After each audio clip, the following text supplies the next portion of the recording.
আমাদের চান ভাই চটপটি খাচ্ছে, তোমরা দেখতে পাচ্ছেন। চটপটি দোকান আসছে, এদের পাশে হালিম আছে, খুব সুস্বাদু হয় আর খুব একটা মানে মজা হয় হালিম। এই হচ্ছে চটপটির দোকান, ঠিক আছে।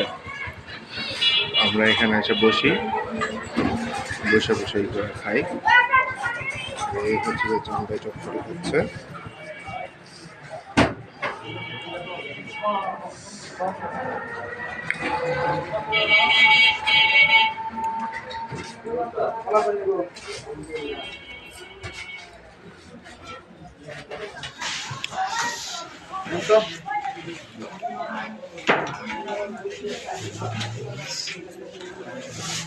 ঠিক আছে, ভিডিও বন্ধ করে